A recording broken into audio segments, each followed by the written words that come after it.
Welcome to the Throws Genius Highland Games podcast, recording live from Wickliffe, Ohio, just east of Cleveland, the Mistake on the Lake. This is your host, Janine Tessarzik. On today's episode, you're going to get a really extensive, probably more than you wanted, extensive breakdown of my last competition, which was the Panoramic 2 Games Brotherhood games in Bradford, Pennsylvania, last weekend. It was one of my better games across the board. Heavyweight, again, was pretty much garbage, like it's been a lot of the time. But otherwise, like I said, really great games, an absolute blast. And yeah, let's get into it.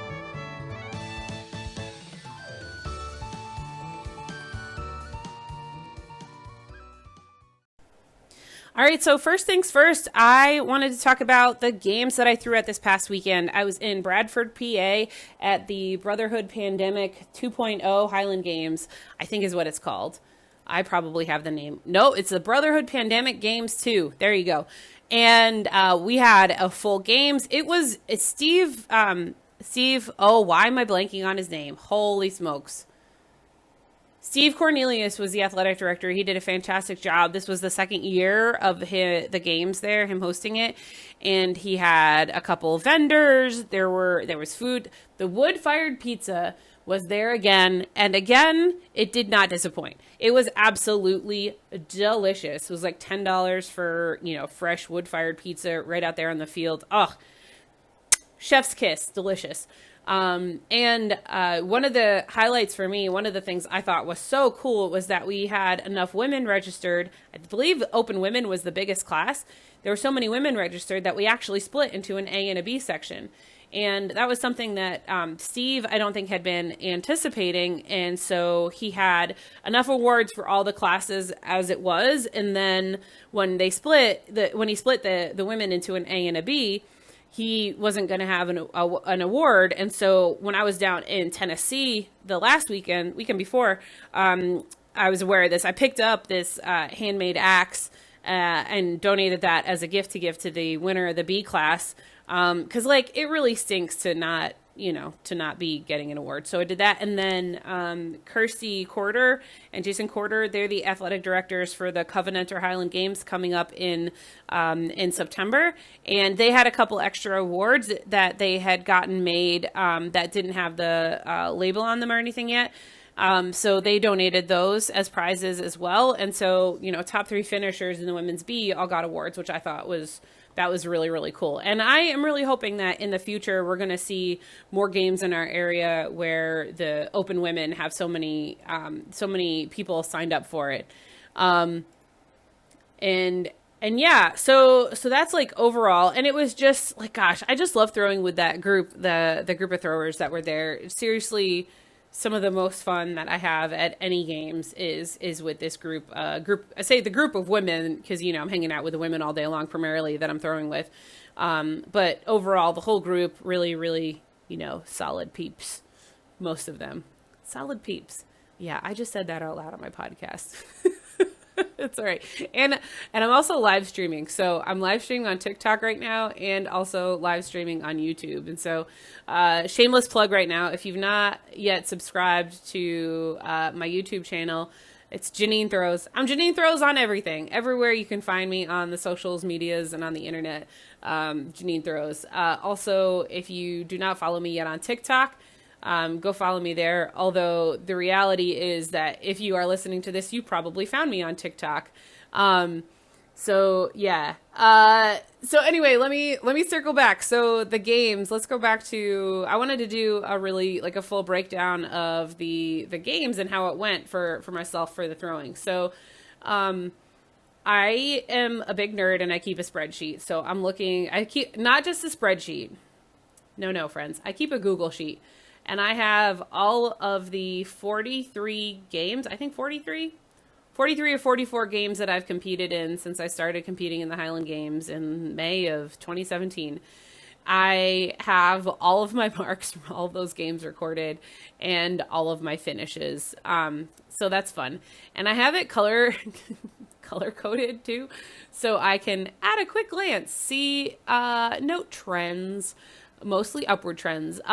No any trends within events, within a single event or overall, point total trends. So that being said, let's break it down. So we went a little bit out of order.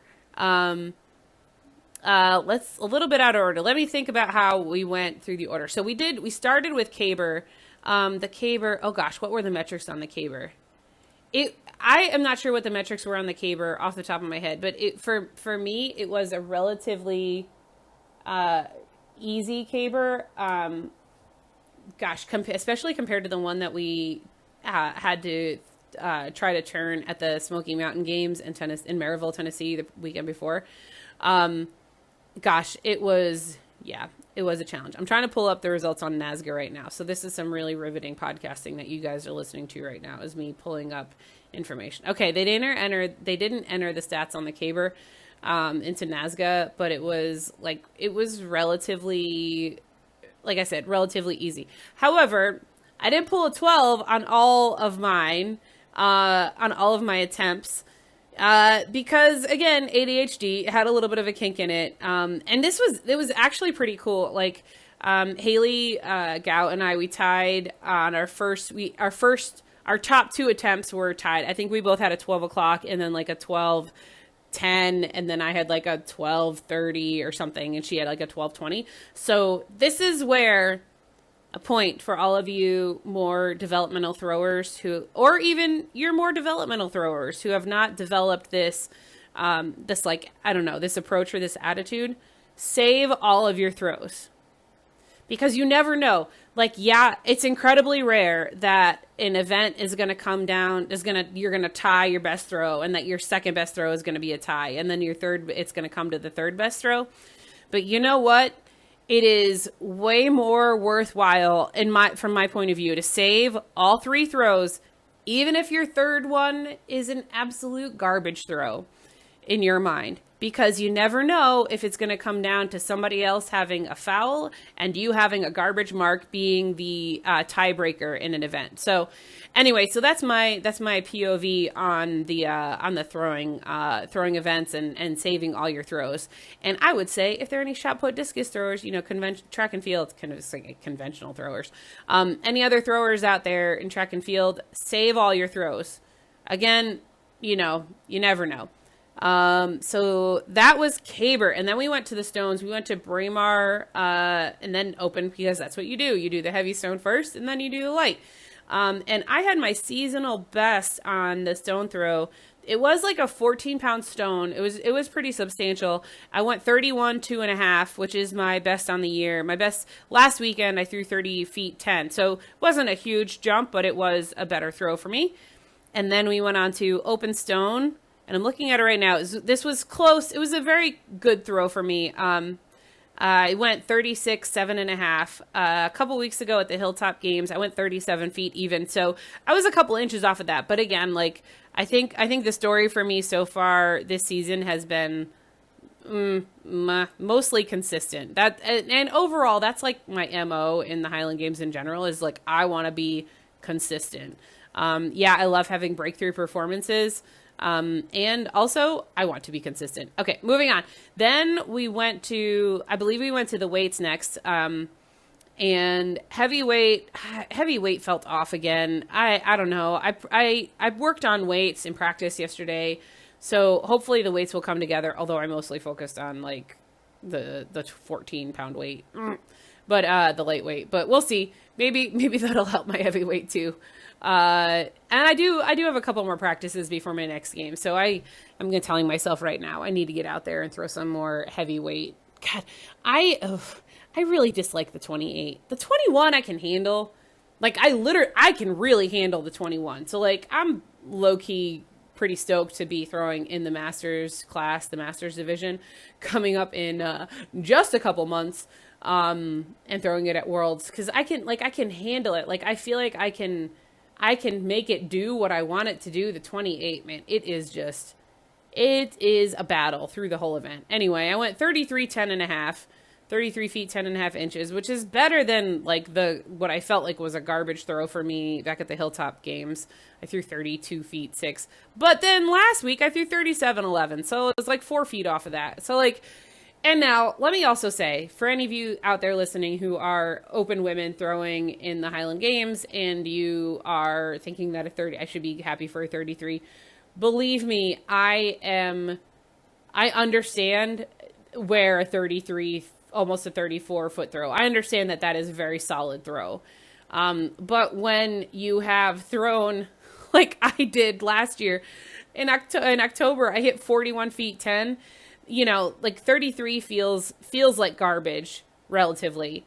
And then also just that freaking event, I just get so frustrated again because like I can't make it do what I want it to do most of the time. So that's the heavyweight, the 28-pound heavyweight.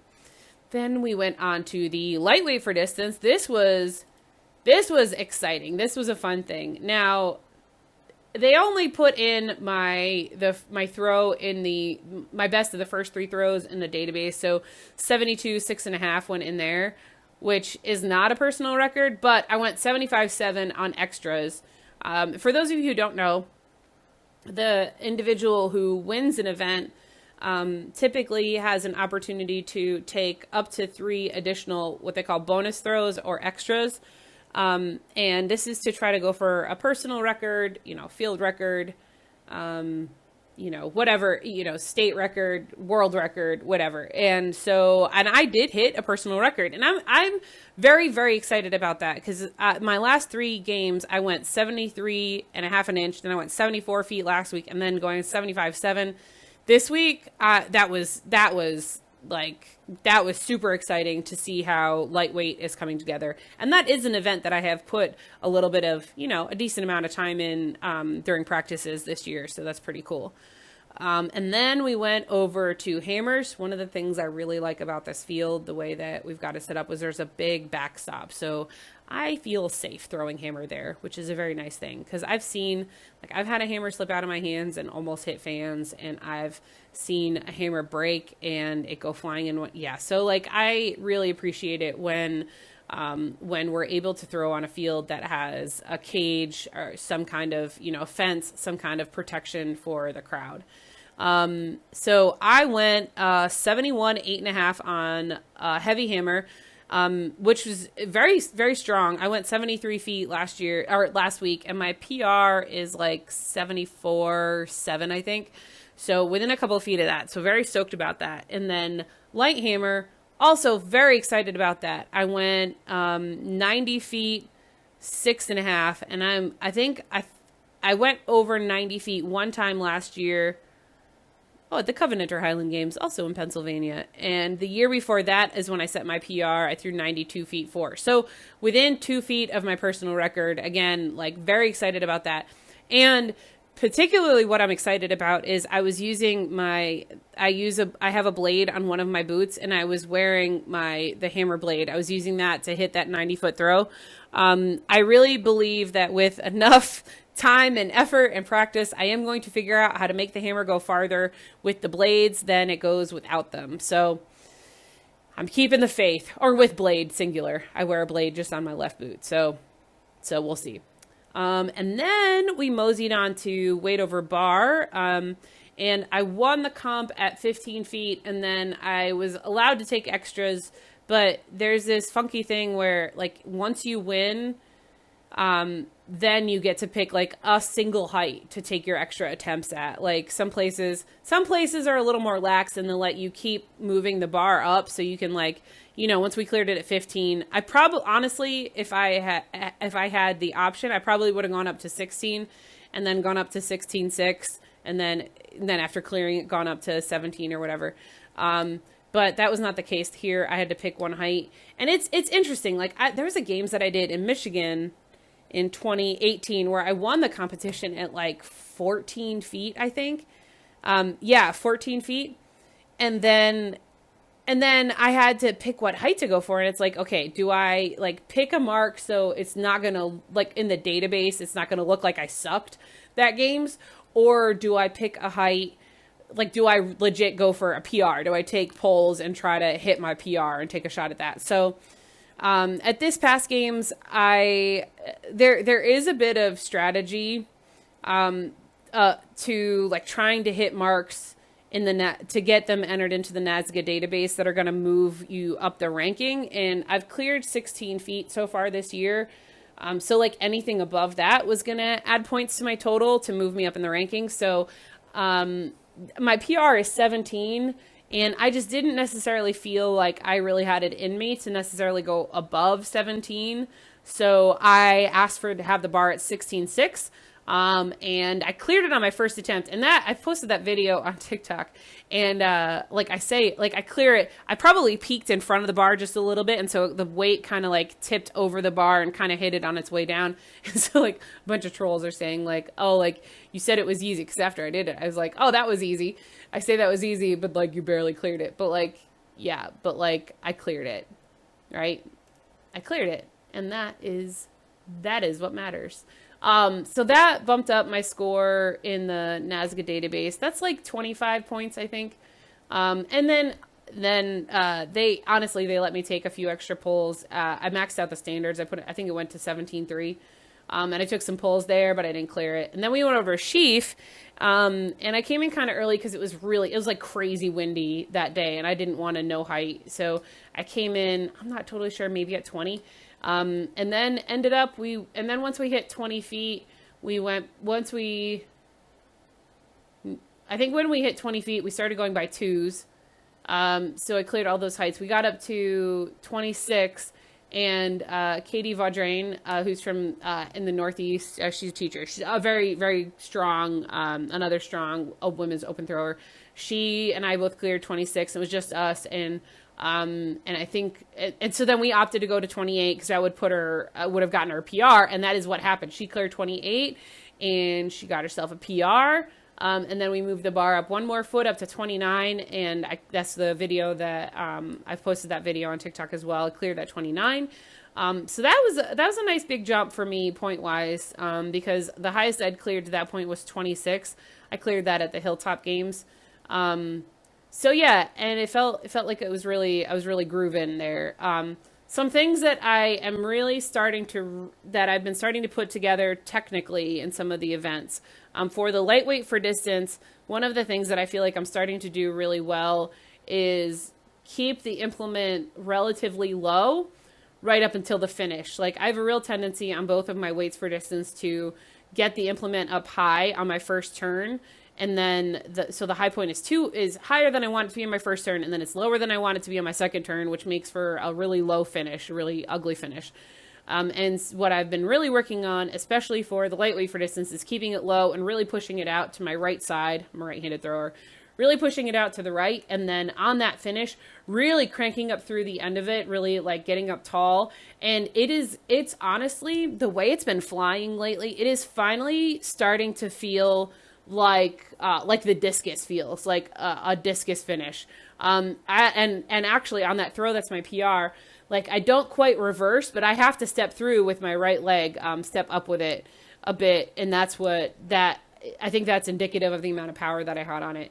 Another thing on the sheaf, something I've really been working on is, I have a tendency I do a really hard drive down at the start, like drive down outside my right foot and then push up through the end. And what I've been really working on is shifting that ratio a little bit, like not quite as hard on the drive down so that I have a little more on the push up.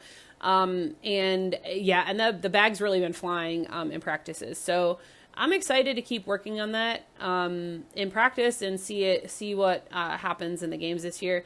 And like, I'll be honest, like, I was not sure with sheaf. Like I cleared 30 feet last year and I thought that was like reaching for the skies. And I really wasn't sure, given my age, being almost 40, and, the lack of like lifting, just where I'm at with training and everything. I really wasn't sure that I was going to see much above 30, but this year or ever really, but I'm starting to get, I'm pretty pumped. This season has been pretty good. I'm pretty excited for what the future holds, what the next couple of years are going to hold. God, a couple of years. Whew.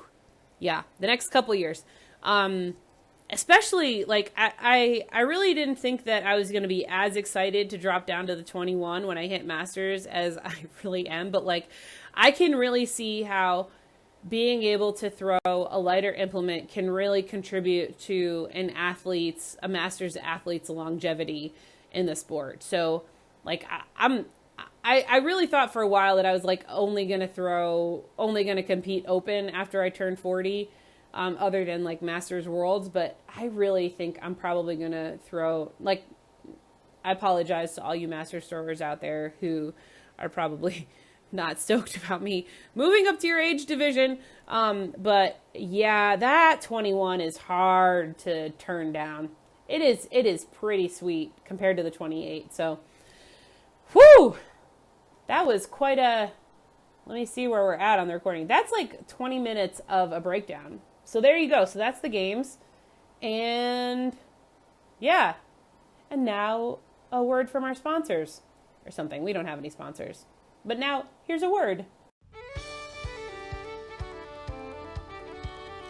You've been listening to the Throws Genius Highland Games podcast with me, your host, Janine Tessarzik. Thank you so much for listening. If you haven't yet, please go ahead and subscribe wherever you listen to podcasts. And if you could rate the podcast, I'd really appreciate it. 5-star rating would be awesome. It really helps for visibility of the podcast. Share it with other people who you think might be interested. And I want to give a shout out to a couple brand partners. Still I Rise Athletics. If you use discount code JanineThrows15, you can save 15% at checkout. And Girl Athletics, the Girl Athletic Wear, you can use code JanineThrows at checkout for if you're a new, you get a discount for your first purchase. And I am bumbling through this. That's all right though. And I also want to let you know I do have a website launched, JanineThrows.com. If you want to go check that out, I've got a page there that has a bunch of online media, times that I've been featured in news articles or just videos that I've uploaded to the internet. There's a photo gallery that I'm working on adding pictures to, and my schedule is on the homepage. And then there's also a tab for support. I do have a fundraiser going right now on makeachamp.com. I am going to be traveling to Alaska next month and Masters Worlds in November to Austin. So, if you feel like supporting me, I'd be so grateful for any support there. There is a pretty cool t-shirt that is an incentive for a lot of the giving levels. I also set up a Patreon to support, what I'm doing here. And there are some rewards there, some like stickers and some other kind of swag. So if you're interested in showing your support for me in this podcast and the stuff that I'm putting out on social media, I'd be really grateful for anything y'all would do. Thank you so much. And I was going to say something like slancha or something like that. I'll figure this out by next time. Y'all take care.